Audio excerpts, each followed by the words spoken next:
All right, hi everyone, and welcome to this really exciting, really truly special, unique event we're hosting here on behalf of the Zionist Council of New South Wales. My name is Arsen Orstrovsky. I'm the Israel Affairs Director.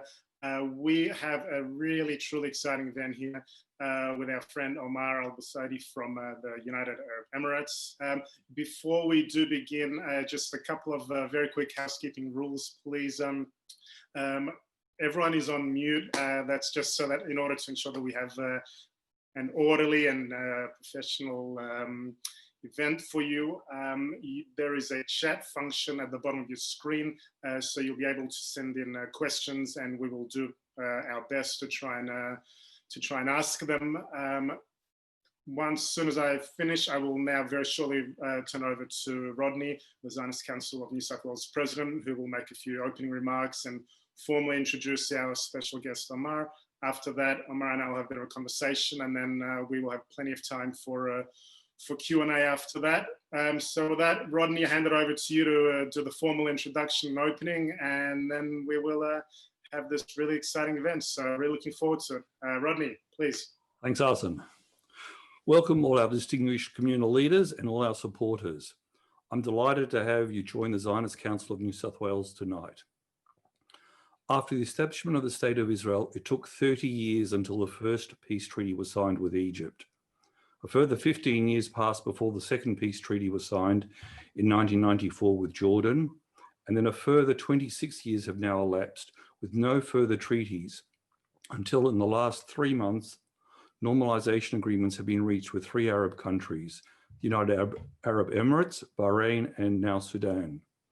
The most recent agreement with Sudan is only hours old and is remarkable when one considers that in 1967, the Arab League summit held in that country passed the famous Khartoum resolutions, containing what became known as 3 no's: no peace with Israel, no recognition of Israel, no negotiations with it. And now Sudan has agreed to normalize relations with Israel. At the same time, we have Saudi Arabia opening its skies to commercial flights traveling to and from Israel. For us here in Australia, Israel has just become that much closer. We just have to get permission to leave the country. We have truly seen a seismic shift in the Arab world, further evidenced by the Arab League not taking a stand against these recent accords. Tonight, we have the opportunity to hear from a highly regarded Emirati as to the reaction and feeling in the streets of Abu Dhabi and Dubai to the Abraham Accord. From news reports and articles, one gets the sense that we are dealing with a warm peace between Israel and the UAE, like none before it. Both parties have a deep desire to normalize relations at all levels.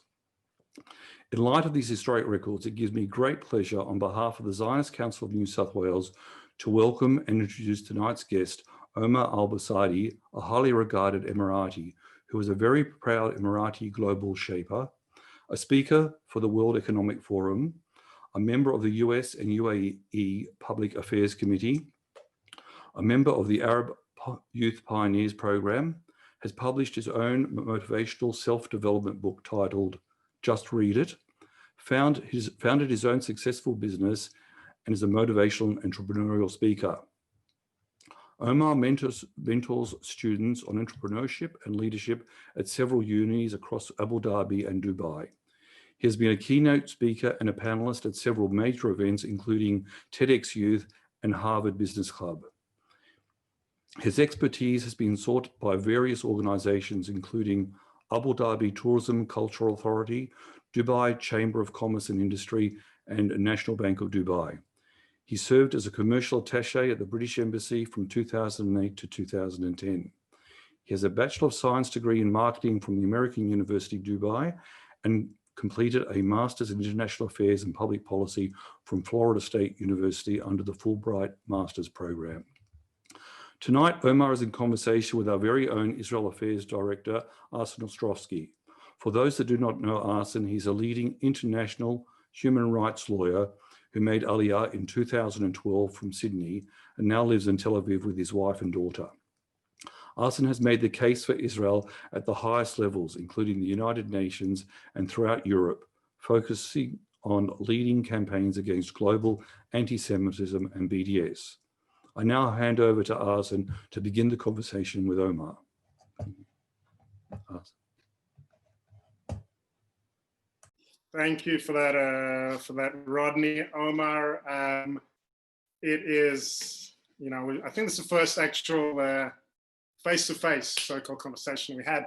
Now, before we start, I did want to just say, you and I are on this WhatsApp group as peace starts from WhatsApp seemingly these days. And it's fantastic. It's an amazing group of Emirati, about 100 people of Emiratis, of Israelis, even some Bahrainis as well, which is fantastic. And it started like literally in the days after the peace deal was announced. And it's really something that's blossomed. There's a lot of ideas exchanged, a lot of conversations being had, questions being asked about the economy, about the bilateral relations, you name it. But a couple of weeks ago, I'm not sure if you saw, and there's a lot of really genuine questions and people wanting to learn about each other's cultures and practices. And someone from the Emirati side asked about Shabbat.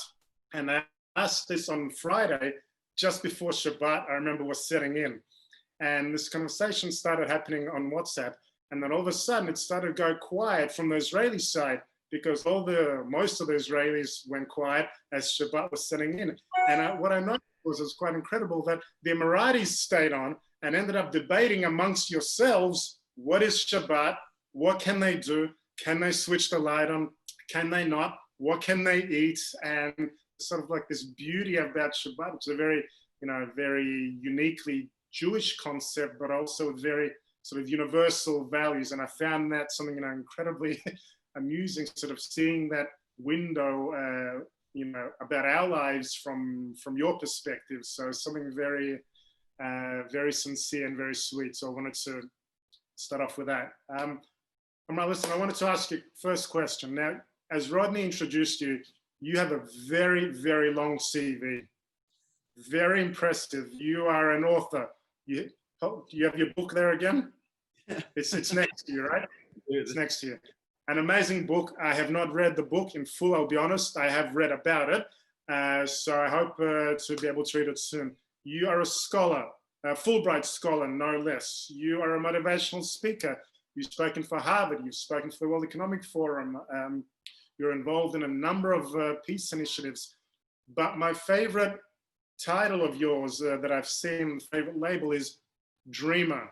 You're a dreamer as well. So I want to ask you, did you ever dream that this was possible, that you, a Muslim Emirati man, would be speaking to me, a Jew, an Israeli, never mind also for the Australians as well, but that there would be this peace? Did you ever dream that? Did you ever think it was possible? First of all, assalamu alaikum to everybody. Also, Rodney, thank you very much for the introduction, and thank you all for coming in tonight. For me, it's morning. It's like 5 o'clock in the morning here. I'm in the US right now. Actually, I'm about to finish my master's program here at Florida State. So, wish me luck. Arsen, thank you so much. This is great to finally meet you now and to speak to you. Now, yes, I do have a lot of experience. I've done so many things in my life. I'm not that old, by the way. I'm only 34, but I have a mom who I believe maybe has some Jewish blood, because I know that Jewish mothers are very powerful and very strong, and they're the ones who get their men to actually do stuff. I think my mom is the same. I always told my mom, like, Ma, I think you're actually secretly Jewish, because you have a whole bunch of Jewish mothers right now, Omar, going. Mm-hmm. Yeah. So my mom has the chutzpah, I can tell you that, So my mom, one of the things that we were always taught growing up is at least in my household, is really, Arsen, tolerance and coexistence with people from any nationality, any race, whatever gender they aspire to be, or what they relate to. For us, the environment in the UAE has always been literally peaceful. If any of you have had a chance to come to the UAE, there's a lot of direct flights from Australia to the UAE. So I'm sure you can probably attest to what I'm saying. Now, to your question, Arsen, the reason why people would call me a dreamer or this, I didn't give that title to myself. I mean, this is what it's because I've always had this aspiration, for example, in the UAE, that we were going to be very powerful and successful because of the wise leadership of our government. However, when it came to the point with Israel, we were always, one of the things, especially us as the youth growing up in the UAE, we knew this is a country that's very close to us. It's in the Middle East. My first question was this. So I'm a big fan of soccer. I was like, why in the world is, for example, Maccabi Tel Aviv, an Israeli football team, playing in the European Football League? Why are they not playing in the league in the Middle East, or like in the Asian Football League with the rest of us? So then when that question first came, because I used to play for a local soccer club in the UAE called Al Nasr, which now the first Israeli player is playing for the Al Nasr club. So I used to play for that club. So this is just crazy. Like, it's crazy how it's all connected, you know? So adding football player to your list of to your CV now as well. Absolutely, yeah. You can add that too. I was a goalie, by the way. For those of you who don't know, I was a goalkeeper. So when I asked that question, and then we got to find out, okay, this was the issue between Israel and Palestine and everything else, and now to see this happening, it definitely didn't come as a surprise, because I knew that in our leadership, in our government, it wasn't something that they told us in school. You know, if you don't mention Israel, or if you see an Israeli, don't speak to them, or anything like that. It was never communicated to us. We did see messages like that in the media from other news outlets in the region, etc., but was never like in UAE newspapers that like painted Israel with a red cross on it or anything like that. So for this moment to happen right now, the Abraham Accords, it's truly special. And the fact that, you know, we can now say that we're completely okay with every nation in the world. Because when we talk about the UAE, we always say that we're a generous, hospitable, harmonious country with every other state in the world. And now this signing with Israel, it just gives more proof to that, to what we stand for. Let me ask you, another new fan Emirati friend, they remarked to me that it's as if we've been unshackled. Absolutely. Something that has previously maybe been a taboo or behind the scenes, now it's completely out in the open in the public. Do you feel that way? I'll tell you this, Arsen. You know, when you talked about, when you introduced me as well, and also when Rodney introduced some of the places I worked at. So when I used to work for Abu Dhabi Tourism and Culture Authority, I knew it was going to happen, because I myself processed the visa for several Israelis that were coming to the UAE with Israeli passports, not with like an American passport or other citizenship. So when I used to see Israelis coming to the conferences, like we have a lot of business conferences in the UAE, whether it's in the medical sector, security, etc. I knew that we were definitely going to be open about this, about our relationship with them. And also, I mean, you know, a lot of the security services in both Abu Dhabi and Dubai, most of the deals that they've signed were with Israeli companies that, you know, supported us with our surveillance equipment and so many other things in the defense and security sectors. So it wasn't, the time when it actually showed us that this was going to come out in public, in my opinion, is when the UAE created this interesting ministry, which I didn't understand. It didn't make sense to me. It was the Ministry of Tolerance. I was like, why in the world do we have a Ministry of Tolerance? We have everybody from everywhere. I mean, just to give everybody some perspective, they don't know about the United Arab Emirates. The UAE is about 8 to 9 million people, out of which us, the citizens, we're only 1 million. The rest of the 8-9 million are people from around the world. So we have everybody from everywhere. We have Buddhist temples, Hindu temples, the church. And also, by the way, I always knew there was a synagogue, because I have a lot of Jewish friends in the UAE. So I do, just to let everybody know, we always had a lot of Jews living in the UAE. It's just some of them were public about it. Some of them were not public about it. I don't know why, because they didn't have anything to fear, because you can't do anything. We have a very powerful and strict security system in the UAE. I mean, it's not easy to get away with doing something harmful. So when we created the Ministry of Tolerance, I knew it was to do with Israel. This ministry, a whole ministry created 4 or 5 years ago, I knew it was starting to extend our hand to Israel. But the reason why I think the UAE did that, it wasn't just for like let's say some Emirati population.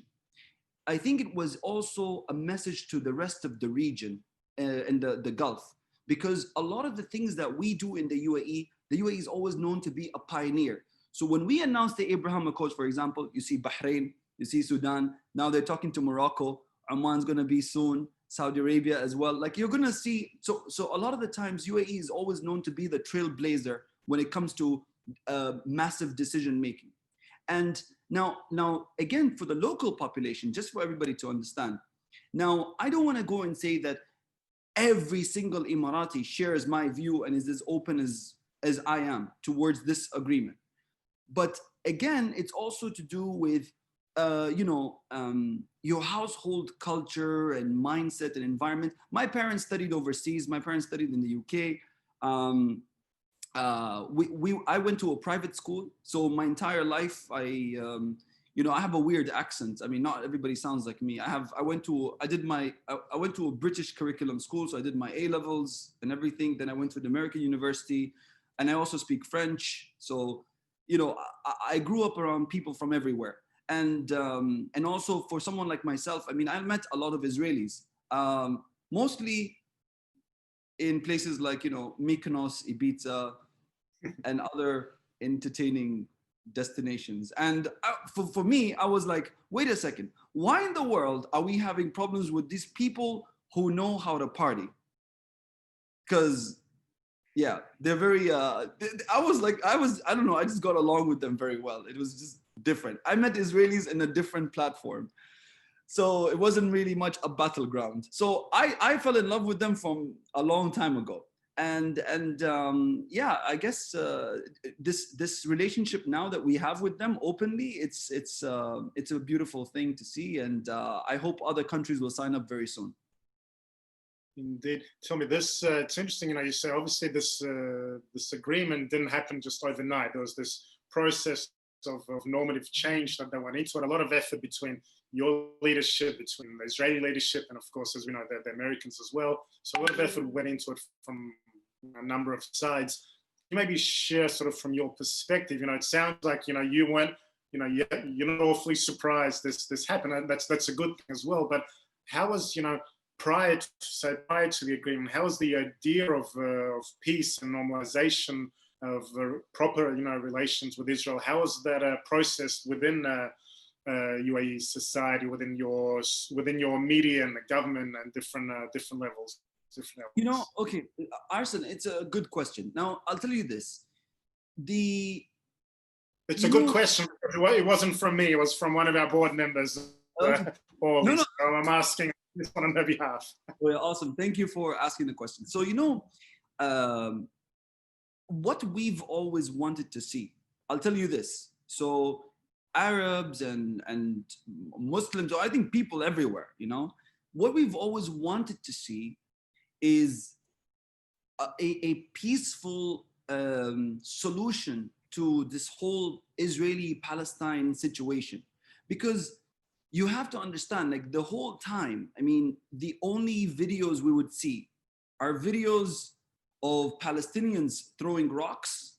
And then on the other side, you're seeing, the soldiers, Israeli soldiers with weapons and stuff like that. So, and then you see the rockets coming out of Gaza, going into Israel, and then you're seeing, a retaliation back. So I think, and based on, of course, because you also, have to know, there's a lot of Palestinians that live in the UAE. So when you have a lot of them living over there and they're mixing with the rest of us and they're talking to us and they're giving us so you're hearing only one side of the narrative. You don't see both sides entirely. But again, if you are somebody that's closed-minded, you don't see both sides of the situation. You don't open your eyes and say, okay, fine. For example, like I would watch Fox News and I'd also watch CNN. And then you have to try to kind of decide to put the puzzle together and see, what makes sense to you and whatever. Try to understand it even more, and even try to speak to the people on the ground even more. I know a lot of Palestinians who one of the issues that they had was with the Palestinian government.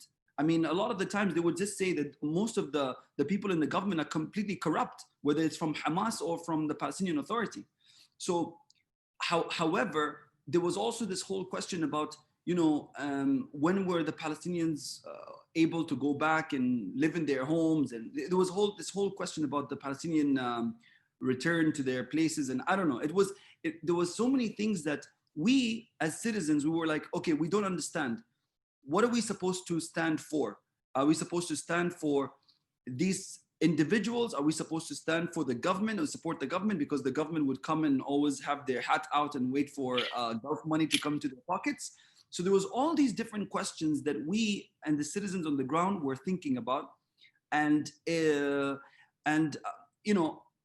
now everything does make sense, especially when we saw when the Abraham Accords was signed and the statements that were made by the Palestinian government, and they would talk about, we backstabbing them and God knows what and everything else. And you have to understand one more thing, guys. One of the things that we realized in between 2011 and 2012 in the UAE was during the Arab Spring, we were able to root out several members, almost 100 members, active members of the Muslim Brotherhood. So they had an offshoot in the UAE. And these people, by the way, had very senior positions. They were in the education system, they were in the media, they were in politics, they were in so many different places. So when we found out their true agenda of what they wanted to do, to try to kind of like remove the leadership in the UAE and replace it with their version of what they call, democracy or something. When we found out their true agenda, everything changed. So we love Sheikh Mohammed bin Zayed, who was really the person who just completely revamped the whole system. Now we have something in our curriculum in the UAE, in public schools in the UAE, called UAE moral education. So this moral education is being taught to students for the last 5-6 years now. All of these things are starting to kind of like allow people to have a more open understanding. You read the newspapers now, it's even more pro-tolerance and more about coexistence. So it's sort of completely prepared people for this idea towards progress and peace. So this is what's happened in the UAE. That's incredible to hear. Tell me, because you raised obviously the Palestinian issue, which is something that's quite central to this discussion. I wanted to ask you, a couple of weeks ago, the former Saudi intelligence minister, who's a very obviously influential person, he basically said that we support the Palestinian cause, but not the Palestinian leadership, which has failed over time. And just the other day, forgive me, I forgot his name, but a member of the UAE Federal Council said that something similar, that the UAE is committed to Palestinian people, but he specifically singled out, but not Hamas or the Palestinian Authority, because in his words, that they were, quote, corrupt and murderers. And I'm quoting him. Is that a fair, I suppose, assessment of what the view is in UAE in terms of the Palestinian issue, that you support the Palestinian people and they have legitimate concerns, but just not perhaps this Palestinian leadership acting at the moment? Is that a fair, perhaps, way of putting it? Absolutely, Arsen. So the person you're talking about from the UAE Federal National Council is Darar Bilhol from Dubai. He's a very well-respected man. So again, Arsen, one of the things that we've seen in the Palestinian leadership is they have so many different factions. We didn't even know this. They have like maybe 14. It's almost like the same situation with Lebanon. I mean, the reason why Lebanon is completely destroyed is because they have so many different sects and everybody's got their own agenda, and everybody is, a lot of the Lebanese people, a lot of my Lebanese friends, they call them like, mafias. And this is what you see with the Palestinian leadership too. I mean, Mahmoud Abbas, a lot of people know the assets and investments that his his son as well, who has in Jordan and other places in the world. We just, the thing is, it's not that the UAE government did not know, or our governments did not know what they had. We were kind of just staying silent, and we were just like, okay, listen, fine, maybe they want to do their own things on the side, have their own personal investments and stuff, but let's see, we're watching and see how much are they actually going to invest in their own people, in the Palestinian people and their cause and everything. But all that we saw every year is that the more, the more that they're insecure themselves, the Palestinian Authority, and the more corrupt that their government keeps getting every year on year, the more that you're seeing issues happening on the ground, and you're seeing these different factions of terror groups coming out in Palestine to try to attack Israelis. And that's why you find, more walls being built, or, some homes being demolished, because they're using them as human shields. Like the terror groups will use them as human shields. So when we witnessed this, we said, you know what, enough is enough. And now, rather than the UAE government just issuing plain statements, saying, listen, we condemn violence from either side, etc. Now we're on a different playing field. Now we can sit on the table with the Israeli government. They understand us. They can see what we're doing already with them, signing all these deals. Whether it's cultural deals, security, etc. Students could be able to go to Israel and study. Israeli students can come and study with us. So now we're saying, listen, we're not your enemy. We didn't have anything. We didn't have any issue with you. All we wanted is this problem to be solved. But clearly, we're sorry, because these guys, the Palestinian Authority and Hamas, they were the wrong people to even be negotiating peace. So let us do it on behalf of the Palestinian people. And this is what the rest of the other governments are doing as well. So, and also it's one thing about negotiating peace for them, if the people really do want it, rather than trying to harass our government officials when they go and they visit, the holy sites now. The other thing as well is, in the end of the day, we're saying, listen, one of the issues that is raised, that has risen over the past few years, is the Iranian issue. And everybody knows that Iran has been growing stronger and being bolder. Maybe it happened during the Obama era, where they just strengthened their arms and their security apparatus and infiltrated the Gulf region even more, through Yemen, through Bahrain, or even up in Syria and Iraq. So now we're like, you know what? Let us partner with the country that shares the same threats, and we also have other issues that are similar. Food, water is the same concern that we have in both our arid regions, and hopefully from here we can grow stronger together. In a way, to be honest, Arsen, I think that Israel might be even a stronger ally than the US in the future. I mean, I don't know. Anything could happen, because a lot of the capabilities they have already, the US acquires and other countries acquire already. But these people are right there. They're like our neighbors. I mean, when you have an issue with your neighbor, that's a huge problem. So now we're like, look, let's just come together and see what are the possibilities that we can make come true. On that note, let me ask you a question which was posed from somebody in our group, that many critics of these accords are arguing that this peace agreement between UAE and Israel has minimal significance, as the UAE and Bahrain were never really at war with Israel. How would you respond to that? And I suppose in terms of what benefits do you see for the UAE out of closer engagement with Israel? I see. One of the things that I love, I'm not sure if anybody watched this discussion, but it was an interview at the Atlantic Council is a think tank in Washington, D.C. And one of our ministers, his name is Abdullah bin Tog, he's the Minister of Economy. He was interviewed about what would be the benefits between the UAE and Israel, right?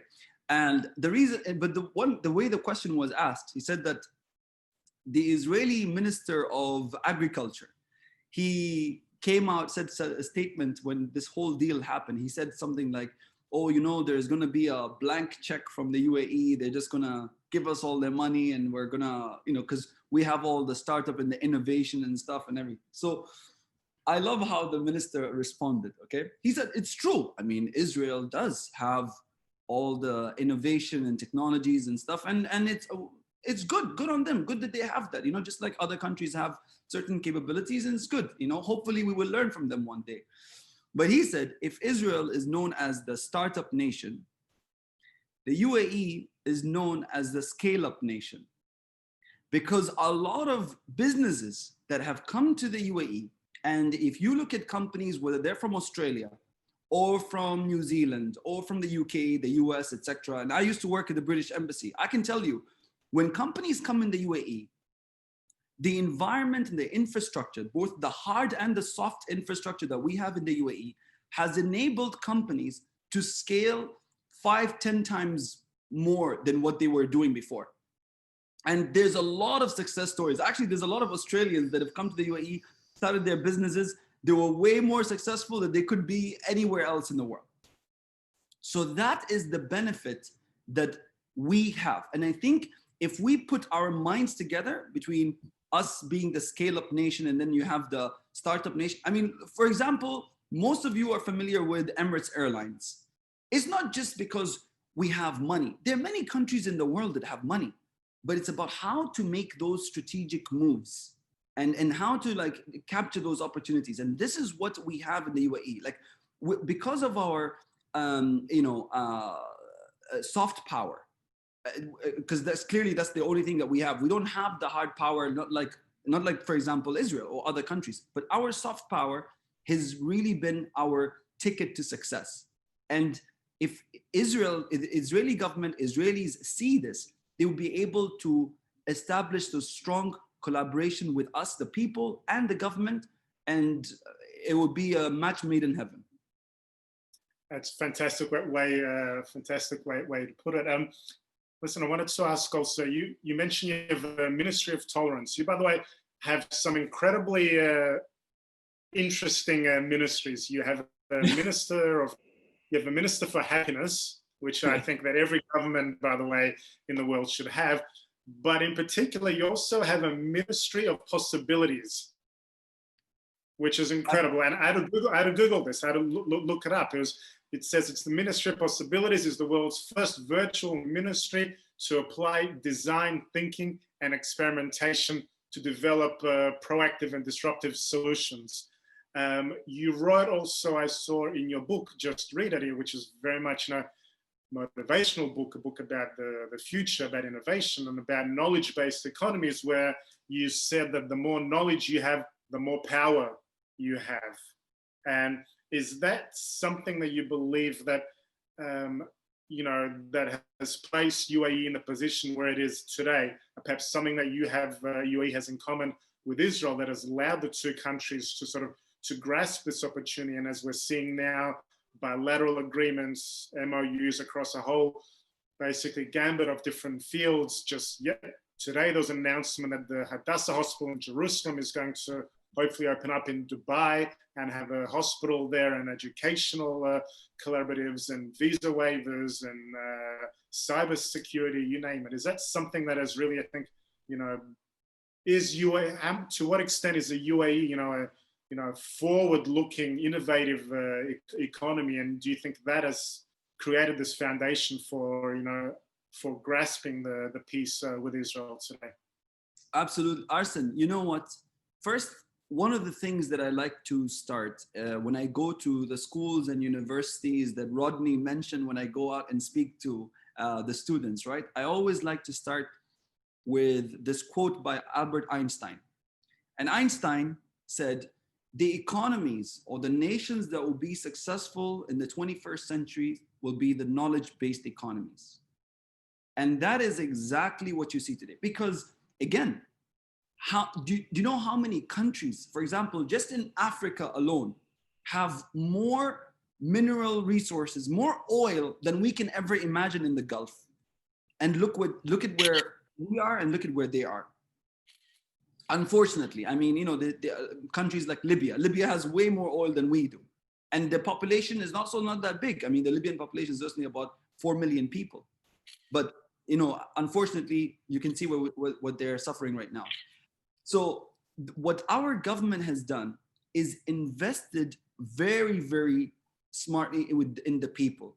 I mean, I'll give you an example, guys. I'm not sure if you know this, but in the UAE, education has been free for all.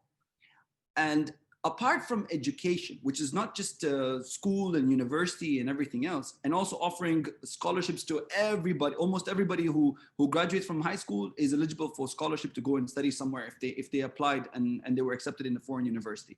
Apart from that, Arsen, one of the reasons why I have such a long resume and I've had so many experience, like right now I'm 34 years old, but I have like 17 years experience, is because the government allowed the Emiratis to work and study from a very young age. Now, my first work experience was actually when I was about 15 years old. I was already working in a bank. So National Bank of Dubai, which you mentioned earlier, I was working in the summer. And there's a program in the UAE that we have for the Emiratis where even if you're in high school, from the age of 15, you can work in a government or semi-government organization, and they have that in the summer. So we do that for 3 months, and then I did that same thing in 16. And then when I was 17, when I was in university, I was actually working full time from 8 till 4, and then going to university from 5 to 10 p.m. And what the government did is they told the banks and any organization that the Emiratis were working at, they said, listen, if Emiratis are working and studying, when they have exams, you should give them extra holidays for them to study, to prepare for the exams. And you should also allow them to leave maybe an hour earlier for them to be able to have the time to go to university. So the way the government allowed all these different policies to be in place to make sure that when the time we graduate, we become highly competitive in the job market. Now, when I look at myself, I mean, I'm on a scholarship, but I'm on a Fulbright scholarship from the US government. So to get to this point, they were very, very smart to put those policies in place and position us in a very, I think they probably foresaw this deal with Israel decades ago, and they were preparing us for it. Now we're all, like a lot of Israelis meeting us, they're like, who are you guys? We never knew, you guys were so cool, or you guys were so progressive, etc., etc. So it's changed the whole. I think it's been a beautiful sort of phenomenon. But now, Arsen, to your point about seeing all these different deals happening in the medical sector, etc., I think this is another testament to how the UAE has been very successful in diversifying away from hydrocarbons. Today, oil only contributes between 20 to 25% of the UAE's GDP. A lot of people think it's the opposite. In the 80s, 90% of the UAE's economy depended on oil. Now it's the complete opposite. And the reason is, again, we were able to diversify and move into different sectors. Transportation is a huge sector, logistics, etc., financial services. The UAE now, if you look at our ranking, we're, I think, number 2 or number 3 in the world as a re-export hub, like after Singapore and Hong Kong. The aluminium that we produce and sell around the world, even NASA uses it for their space shuttles. Aluminum from Dubai. The same aluminum is also used to make Ferrari and Lamborghini and Bentley. All these big brands use aluminum from the UAE. The spare parts, like the tail of the Airbus and Boeing, is produced in Al Ain in Abu Dhabi.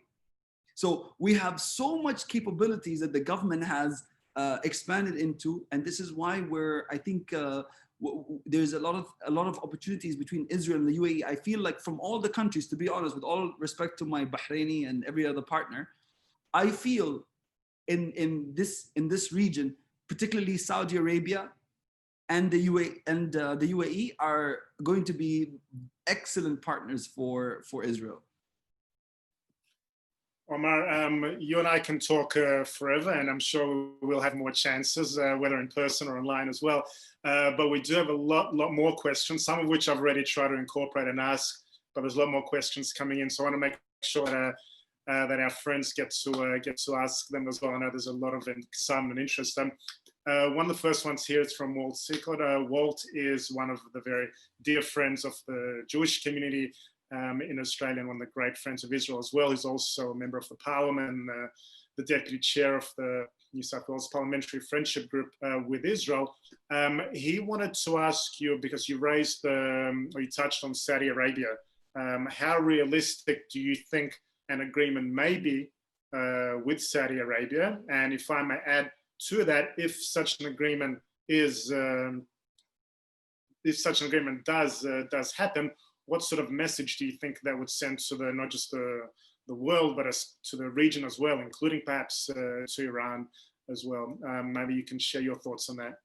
You know, first of all, the possibilities of it happening is extremely high.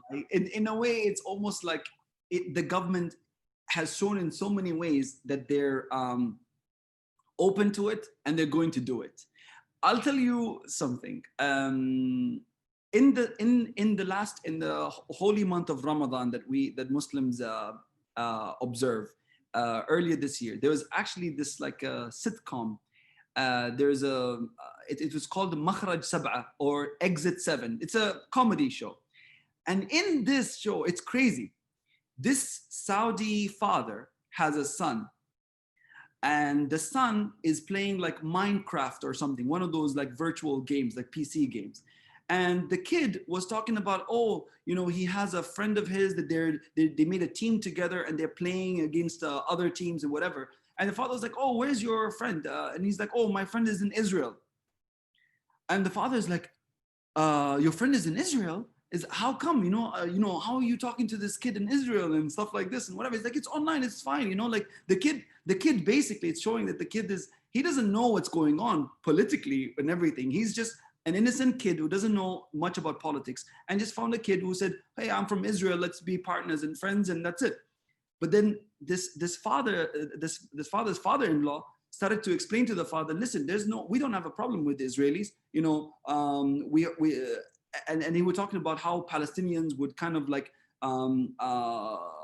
abuse verbally abuse the Saudi leadership for so many different things before.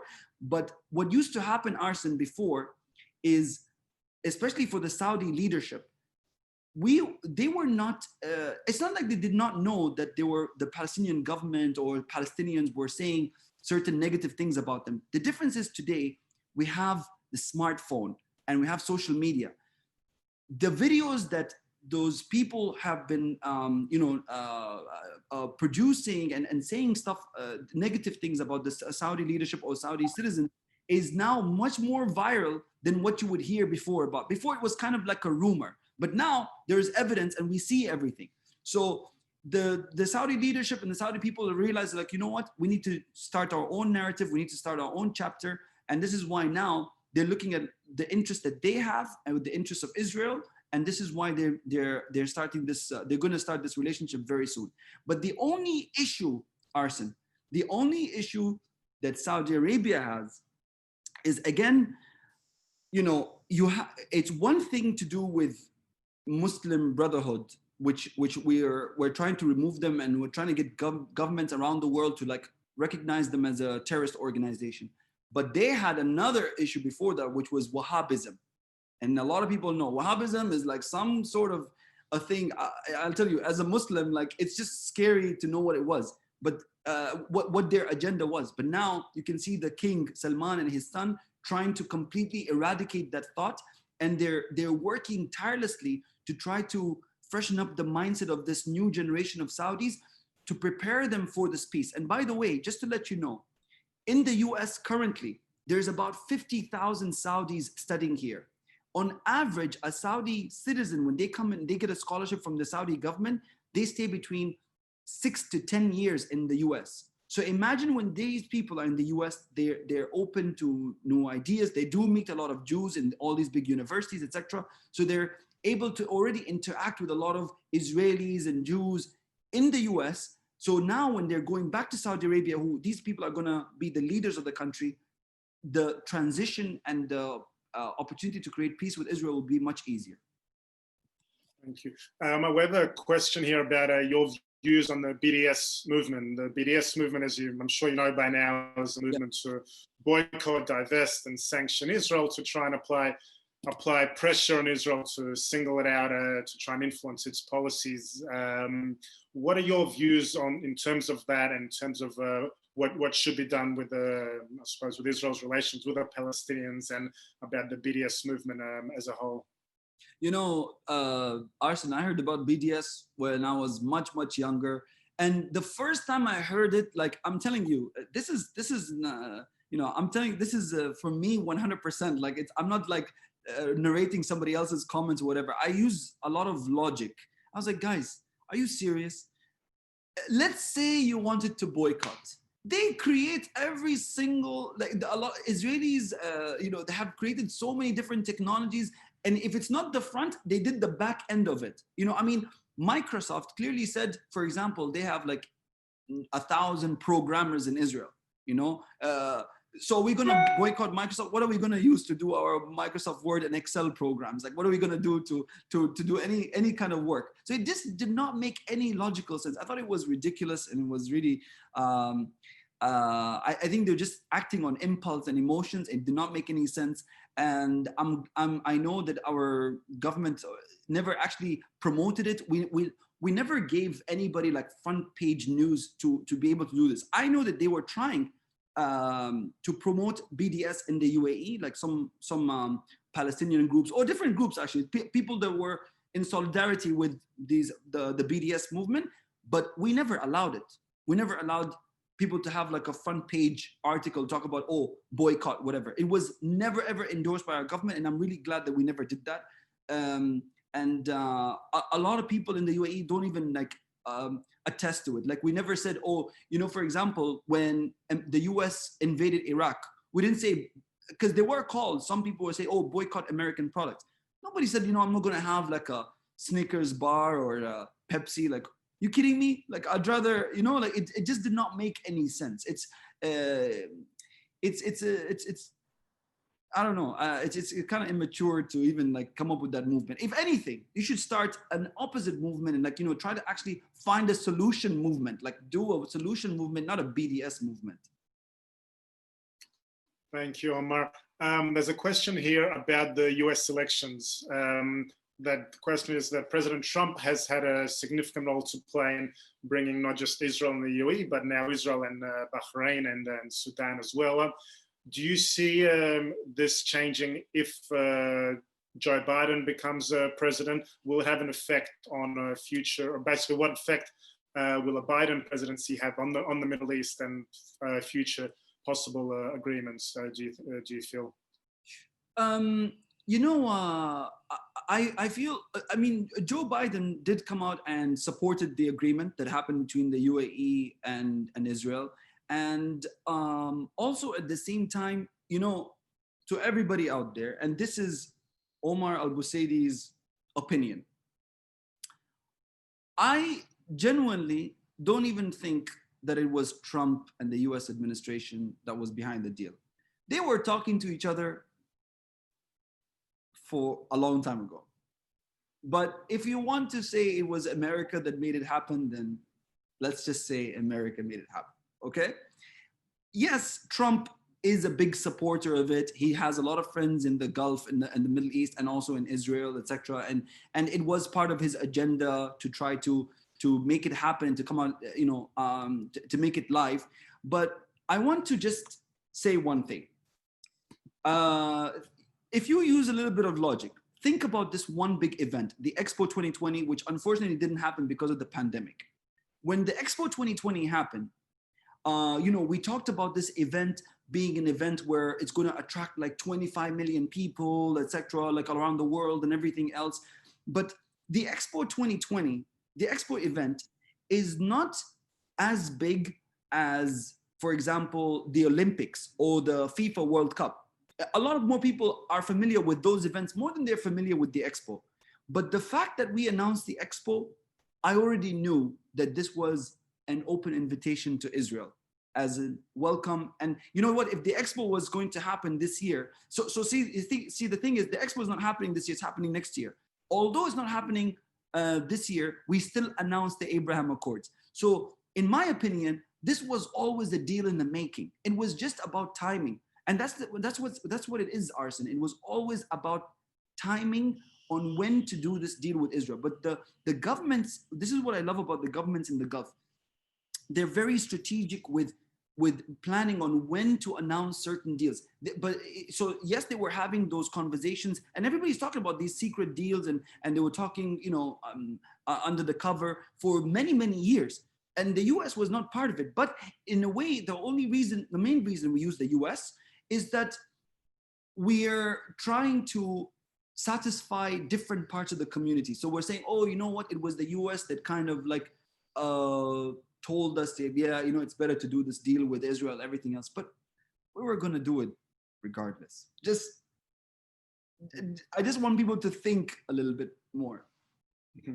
All right, well, we're almost wrapping up, but two quick questions before we do close up. One is, do you think that, of course, COVID pending and borders reopening, certainly in Australia as well, and not just Israel, do you think the UAE can become, I suppose, a hotspot for Jewish tourism around the world, and everything that might also entail, from kosher restaurants, which I know some of your hotels have already designated that hotels must have kosher food, and also kosher sections in your kitchens, to festivals, cultural events. So do you think that UAE might become this, I suppose, hotspot, as the question is, for Jewish travelers? I think it absolutely will be. We have only in Dubai alone, there's about 100,000 hotel rooms. Imagine how quickly they built all those hotel rooms.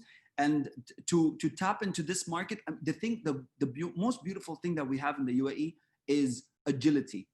Our government is extremely agile, and they make decisions very, very quickly. I mean, you'll see this mandate go around like wildfire. And actually, by the way, everyone, my sister works at Dubai Tourism. So if you have any tourism questions, you can always reach out to me. I'll be happy to help, because my sister did tell me, like, my sister is literally working with Israeli companies and officials now to try to facilitate a lot of different initiatives that will make it more Jewish friendly for people to come to the UAE and visit. So yeah, watch this space. Right, my last question before we wrap it up. Question is, how do you feel that Australians, even though there's somewhat of a tyranny of distance, not just to Israel and in the Middle East, but how do you think Australians can advance this peace process, not just between Israel and the UAE, but perhaps more broadly? What role do you think Australians might be able to play to help push this forward? Well, maybe try to get an Israeli team in the Aussie rules. If you get an Israeli team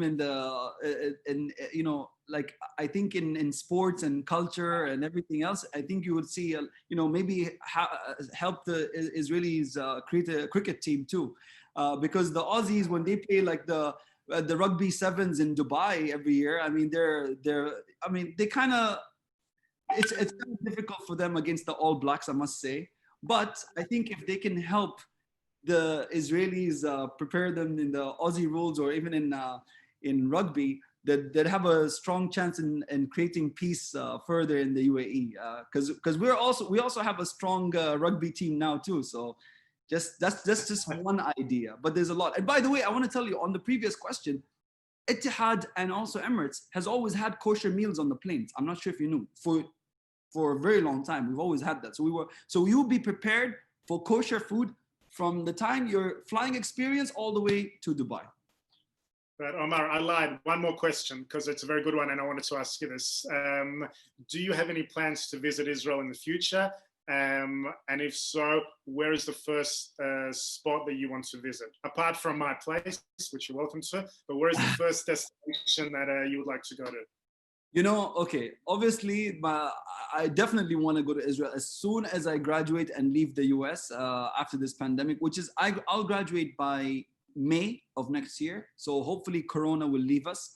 But if and then the first part, obviously, I do want to visit the holy site. I want to go to the temple. I want to go to Al-Aqsa Mosque. I want to go to see all of it. But I have to say this: the second spot, guys. I mean, like I said, I like to enjoy myself too, and I heard the parties are great in Israel. So I love my house music and dance and electronics. So Israel, I heard Tel Aviv is a big spot for that. So I'm looking forward to it. I think Fleur might be online here as well. So with no offense to her, I know she loves Jerusalem. I love Tel Aviv, but we both love this country as well. So Omar, on that note, before I hand over to Rebecca, first of all, you're always welcome here, as everyone from the UAE. I can tell you from our end here, the second the announcement was made about the peace agreement, every single Israeli, myself included, immediately went on the internet, started to looking up hotels in Dubai, looking up flights. So there's certainly a tremendous sense of excitement, enthusiasm, and hope here. And it's, you know, very much we use the words warm peace, but it's not a cliche. I think we certainly feel it here from the sounds of it. I think it's mutually reciprocated. Omar, I know this is just the beginning, not just for Israel and UAE, but for us as well. Thank you so much personally from my end. And with that, Rebecca, I will hand it over to you to formally thank Omar and to say a few concluding words as well. Thank you, Arsen. Thanks, Arsen. On behalf of the Zionist Council of New South Wales, I'd like to thank you, Omar, for sharing your valuable insights and knowledge with us this evening. But most importantly, thank you for sharing your incredible passion and optimism. We are delighted also to have the Deputy Mayor of Jerusalem, Fleur Hassan Nahum, with us on this webinar this evening. Welcome, Fleur. When Fleur was recently asked to describe the new relationship between Israel and the UAE, she said, "It's like we're dating." And from tonight's discussion, it is clear that you, Omar, shares very, very similar sentiments.